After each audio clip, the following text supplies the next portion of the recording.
নেজি হিয়োগা পুরো নারুতো অ্যানিমের এমন একটা ক্যারেক্টার যে কিনা তার ট্রু পোটেনশিয়ালে যেতেই পারেনি। হিয়োগা ক্ল্যানের জন্য নেজি ছিল একটা প্রডিজি, কিন্তু নেজি ছিল ব্রাঞ্চ ফ্যামিলি থেকে। সে যতই পাওয়ারফুল বা যতই ট্যালেন্টেড হোক না কেন, ঘুরে ফিরে তাকে মেইন ফ্যামিলিকে সার্ভ করতে হবে। এজন্য নেজি ভেবেই বসেছিল যে কেউ তার ভাগ্যকে পরিবর্তন করতে পারে না। আজকের ভিডিওতে তোমরা নেজি হিয়োগা সম্পর্কে একদম A to Z জানতে পারবে, সো ডোন্ট স্কিপ। নেজি ছিল হিজাশি হিয়োগার সন্তান। ব্রাঞ্চ ফ্যামিলির মেম্বার হয়, তাদের রেসপন্সিবিলিটি ছিল মেইন ফ্যামিলিকে সার্ভ করা। হিনাটার বয়স যখন মাত্র 3 বছর, তখন নেজির উপর কার সিল লাগানো হয়েছিল। ছোটবেলা থেকে নেজি ছিল অনেক বেশি ট্যালেন্টেড। এই জন্য নেজিকে দেখে হিজাশি অনেক বেশি মন খারাপ করত। এত ট্যালেন্টেড হওয়ার পরও নেজিকে সেই ঘুরে ফিরে মেইন ফ্যামিলিকে সার্ভ করতে হবে। ধীরে ধীরে হিজাশির রাগ আর ক্ষোভ বের হতে থাকে। এই জন্য তাকে ছোট্ট নেজির সামনে পানিশমেন্টও পেতে হয়। এটা দেখে নেজি অনেক বেশি ভয় পেয়ে যায়। এর মধ্যে ঘটে যায় আরেক অঘটন। ক্লাউড ভিলেজের কিছু শিরোবীরা ব্যাকুগানের সিক্রেট জানার জন্য হিনাতাকে কিডন্যাপ করে নিয়ে চলে যায়। পরবর্তীতে হিনাতার বাবা এসে হিনাতাকে বাঁচায় এবং সেই শিরোবীকে সেখানে মেরে ফেলে। ক্লাউড ভিলেজ এই অ্যালিগেশনকে ডিনাই করে ফেলে। তারা উল্টা কোনহার উপরই ব্লেম দেয় যে কোনহা ভিলেজ তাদের উপর আক্রমণ করেছে। ক্লাউড ভিলেজের সাথে যুদ্ধ আটকানোর জন্য হিনাতার বাবাকে এখন ক্লাউড ভিলেজের কাছে পাঠাতে হবে। কোনহাকে বাঁচানোর জন্য হিনাতার বাবা হিয়াশি হিয়োগা এটা মেনেই নেয়, কিন্তু এটার জন্য ক্লাউড ভিলেজের কাছে তার ব্যাকুগান চলে যাবে। এই জন্য ঠিক করা হয় যে হিয়াশি হিয়োগার যমজ ভাই হিজাশি হিয়োগাকে স্যাক্রিফাইস করতে হবে। হিজাশি ছিল ব্রাঞ্চ ফ্যামিলি থেকে, তার ব্যাকুগানের উপর সিল লাগানো ছিল। এই জন্য সে মারা যাওয়ার সাথে সাথে তার ব্যাকুগানও সিল হয়ে যাবে, অর্থাৎ ক্লাউড ভিলেজ ব্যাকুগান পাবে না। নেজি ওই সময় অনেক ছোট, এসব পলিটিক্স বোঝার মতো তার কোনো জ্ঞানই ছিল না। সে তার বাবা হিজাশি হিয়োগার মৃত্যুর জন্য মেইন ফ্যামিলিকে দায়ী করে। সময়ের সাথে সাথে মেইন ফ্যামিলির উপর নেজির রাগ আর ক্ষোভ আরো বেশি বাড়তে থাকে। এই জন্য কিন্তু নেজি হিনাতাকে দেখতেই পারতো না। এছাড়া কোনোভাবে নেজির মাথায় ঢুকে যায় যে জন্মের সময় মানুষের ভাগ্য ঠিক হয়ে যায়। পরবর্তীতে একটা মানুষ যতই চেষ্টা করুক না কেন, এটাকে কখনোই পরিবর্তন করতে পারে না। যাই হোক, নিজ একাডেমি কমপ্লিট করার পর নেজির জায়গা হয় মাইট গাইড টিমে। এখানে সে রকলি এবং টেনটেনের সাথে বেশ ভালো সময় কাটায়। দেখতে দেখতে চুরির এক্সামও চলে আসে। বলে রাখা ভালো, এই এক্সামের সময় কিন্তু টিম গাই অনেক পাওয়ারফুল ছিল। নেজি রিটেন এক্সামে চিটিং করে তার ব্যাকুগান ইউজ করে। সেকেন্ড রাউন্ড অর্থাৎ ফরেস্ট অফ ডেথে এদের পারফরমেন্স ভালোই ছিল। তারা ঠিক করে যে উইক টিমের উপরে অ্যাটাক করে তাদের থেকে স্ক্রল নিয়ে নেবে। নেজির সাথে ছিল শিকামারুর টিম। নেজি এদেরকে এত বেশি উইক মনে করতো যে তাদেরকে দেখেও না দেখার ভান করে চলে যায়। যাই হোক, সেকেন্ড রাউন্ড পাস করার পর আমরা টিম গাইকে দেখতে পাই থার্ড রাউন্ডে। এখানে নেজির সাথে ফাইট হয় হিনাতা হিয়োগার। নেজি মায়ের কাছে প্রমিস করেছিল যে সে ফাইটিং এর সময় হিনাতাকে কিছুই করবে না। ফাইটিং এর সময় নারুতো হিনাতাকে মোটিভেট করতে থাকে, কিন্তু নেজি হিনাতার অবস্থা একেবারে খারাপ করে দিয়েছিল।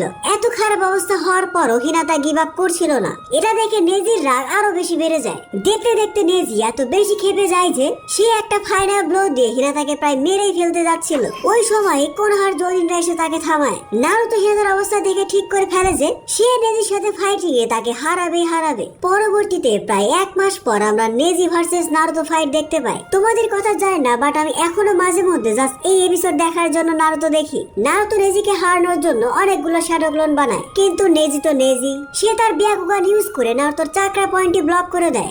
এমনকি নেজি নারুতোকে হিয়োগা ক্ল্যানের কার্স মার সম্পর্কেও বলে। এন্ড গেস হোয়াট, এসব শোনার পরে নারুতো তার টকটো জুৎসু ছেড়ে দেয়। নারুতো নেজিকে বলে যে মানুষের ডেস্টিনি তার নিজের কাছেই থাকে। একজন মানুষ চাইলে তার হার্ড ওয়ার্ক এবং ডেডিকেশন দিয়ে ডেস্টিনিকেও চেঞ্জ করতে পারে। এসব বলতে বলতে নারুতো কুরামা চাকরা বোর্ড ইউজ করে। নারুতোর স্পিড এবং স্ট্রেংথ এখন অনেক বেশি বেড়ে গেছে।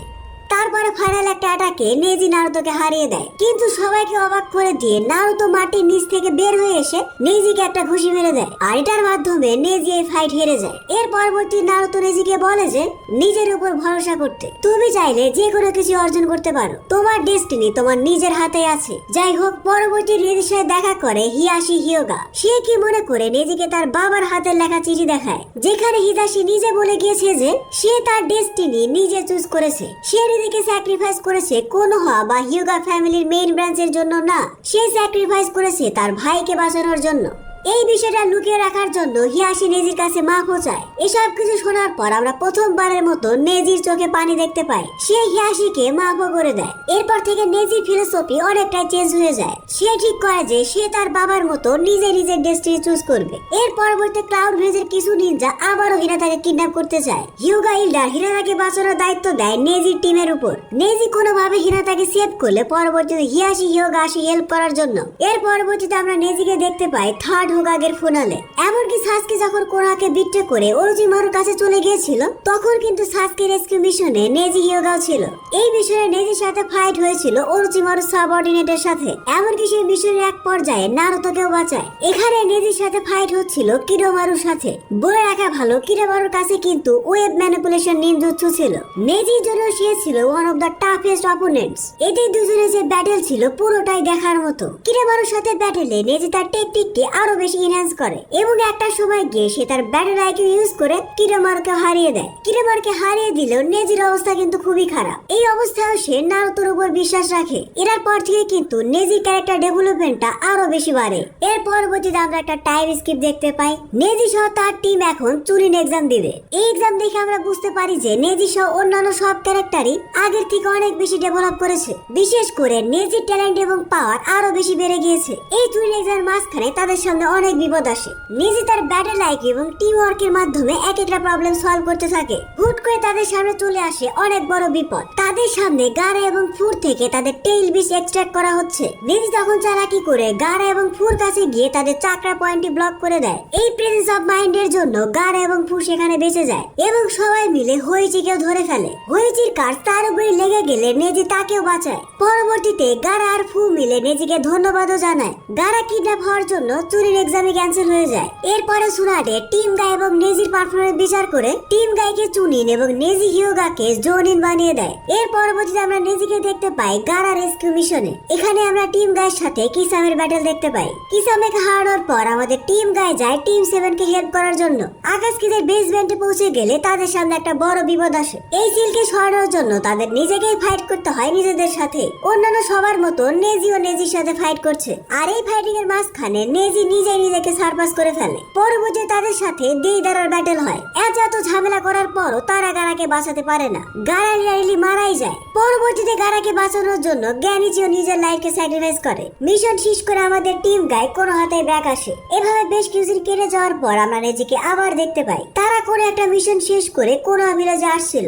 রাস্তার মধ্যে হুট করে দেখে ইনজিউড গামাবুন্ডা তাদেরকে বলে যে পেইন কোনো হাতে অ্যাটাক করেছে। ভিলেজে ঢুকে নেজি দেখে যে হিনাতা অজ্ঞান হয়ে পড়ে আছে। নেজি সাথে মেডিকেল নিনজাকে ডাকে। এর পরবর্তীতে আমরা হিনাতাকেও জ্ঞান ফিরতে দেখতে পাই। পরবর্তী টিম গাই সহ নেজিরা সেলিব্রেট করে। নারুতো পেনকে হারিয়ে দিয়েছে এই সেলিব্রেশন। এর পরবর্তীতে আমরা নেজিকে দেখতে পাই একটা ছোটখাটো মিটিং এ। এখানে তারা সবাই কথা বলছিল সাসকের আকাশকিতে জয়েন করা নিয়ে। নারুতো তাদেরকে বোঝায় যে সাসকের সাথে সে নিজে ডিল করবে। এরপর আমরা নেজিকে দেখতে পেয়েছিলাম তোরিকা ভিলেজে। সেখানে সে ফাইট করছিল কাবুতোর সাথে টিম 7 কে হেল্প করার জন্য। এই মিশনে সে হিনাতাকেও সেভ করে। মিশন কমপ্লিট করার পর তারা কোনোতে আবার ব্যাক চলে আসে। এভাবে দেখতে দেখতে 4th গ্রেড নিনজার চলে আসে। এই যুদ্ধের সময় নেজি ছিল 2nd ডিভিশনে। তাদের সামনে ছিল একটা বড় হোয়াইট জেসুর আর্মি। নেজি এখানে হিনাতার সাথে মিলে হোয়াইট জেসুকে হারিয়ে দেয়। সত্যি বলতে এই ফাইটিং এর সময় অনেক বেশি হোয়াইট জেসু ছিল। নেজি এদেরকে মারতে ক্লান্ত হয়ে যাচ্ছিল। এর মধ্যে একটা হোয়াইট জেসু নেজি চাকরা অবজার্ভ করে নেজির রূপ ধারণ করে। পরবর্তী সে নেজি সেজে 5 জন মেডিকেল নিনজাকে মেরে ফেলে। একের পর এক ননস্টপ ব্যাটেলে নেজির অবস্থা এখন অনেক খারাপ। এত ক্লান্ত অবস্থাও নেজির সাথে ব্যাটেল করতে হয় রিইনকার্নেট কিরোমারুর সাথে। নেজি এবারও কিরোমারুকে হারিয়ে দেয়। কিন্তু ফাইটিং এর এক পর্যায়ে তারা একটা ব্যারিয়ারে আটকে যায়। এখানে তারা প্রায় মারাই যাচ্ছিল। নারুতো এসে তাদেরকে বাঁচায়। এরপর আর কি 4th গ্রেড নিনজার চলতেই থাকে। নারুতোর একটা ক্লোন এসে হিনাতাকে বাঁচায়। এভাবে ধীরে ধীরে নেজি অন্যান্য অ্যালায়েন্সের সাথে পুরো 4th গ্রেড নিনজারে হেল্প করতে থাকে। একসময় তারা ফাইট করছিল টেনটেলস এর সাথে। এমন সময় একটা ব্লাইন্ড স্পট থেকে নারুতোর উপর টেনটেলস অ্যাটাক করে দেয়। হিনাতা নারুতোকে বাঁচানোর জন্য তার সামনে চলে আসে। এর মধ্যে আবার হুট করে নেজি হিনাতার সামনে চলে আসে। নিজের লাইফ স্যাক্রিফাইস করে হিনাতা এবং নারুতো দুজনকে বাঁচায়। টেনটেলসের অ্যাটাকটা এত বেশি ডেডলি ছিল যে নেজি সেখানেই মারা যায়। মারা যাওয়ার আগে নেজি নারুতোকে বলে যায় যে এত বেশি রেকলেস না হতে। নারুতোর কাছে এখন অনেক মানুষের রেসপন্সিবিলিটি। এছাড়াও নেজি নারুতোকে বলে যায় যে হিনাতার খেয়াল রাখতে। হিনাতা তাকে সত্যি ভালোবাসে। এর মাধ্যমে আমরা নেজির স্টোরিলাইন শেষ হতে দেখতে পাই। তবে এখানে শেষ নয়। বৌদ্ধ অ্যানিমেতে যখন সাসকে এবং বোরুতো মিলে টাইম ট্রাভেল করেছিল তখন আমরা কিন্তু নেজির অ্যাপিয়ারেন্স দেখতে পেয়েছিলাম। নেজি হিনাতাকে ট্রেনিং করাচ্ছিল। এই সময় সে হুট করে খেয়াল করে যে বৌদ্ধ তাদেরকে লুকিয়ে দেখছে। এর পরবর্তীতে আমরা বৌদ্ধর সাথে নেজির কনভারসেশন দেখতে পাই। সত্যি বলতে বৌদ্ধর জন্য এটা ছিল অনেক বড় একটা বিষয়। কারণ বৌদ্ধ হিনাতার মুখে নেজির নাম অনেক শুনেছে। টাইম ট্রাভেলের মাধ্যমে সে নেজির সাথে সরাসরি কথা বলার সুযোগ পেল। নেজি এখানে বৌদ্ধকে অনেক লাইভ লেসন দেয়। এমনকি সে বৌদ্ধকে বলে যে নারুতোর সাথে তার এক্সপেরিয়েন্স কেমন ছিল। সে বৌদ্ধকে বলে যে নারুতোর কাছ থেকে সে সে অনেক কিছু শিখেছে। নারুতোর মধ্যে এত দুঃখ থাকার পরেও তার কাছে একটা অদ্ভুত ক্ষমতা আছে সবাইকে আপন করে নেওয়ার। নেজির মুখে এসব কথা শোনার পর নারুতোর উপর গৌতম রেসপেক্ট আরো বেশি বেড়ে যায়। পরবর্তীতে আর কি উরাশিকে হারানোর পর সাসকে তার মাঙ্গেকিউ শারিঙ্গান ইউজ করে সবার মেমোরি ইরেজ করে দেয়, যাতে করে মেইন টাইমলাইনে কোনো প্রবলেম না হয়। নেজি তার পুরো শিনোবি ক্যারিয়ারে কোনোহার জন্য একটা দৃষ্টান্ত শিনোবি হয়ে থাকবে। মানো আর না মানো, সে যদি আরেকটু স্ক্রিন টাইম পেত এবং সে যদি বোরতারিতে বেঁচে থাকতো তাহলে আমরা হয়তো ব্যাকুগানের পটেনশিয়াল আরো ভালোভাবে বুঝতে পারতাম। যাই হোক, এই ভিডিওতে ভালো রেসপন্স পেলে আমি নেজিকে নিয়ে একটা হোয়াট ইফ স্পেশাল ভিডিও নিয়ে আসবো। নেজি বেঁচে থাকলে কি হতো এই ভিডিও। আজকে ভিডিওটি এই পর্যন্ত। এই ভিডিওটি ভালো লাগলে ভিডিওটিতে এখন একটি লাইক দিয়ে চ্যানেলটি সাবস্ক্রাইব করে ফেলো। Don't subscribe if you are not an anime fan. See you in next video.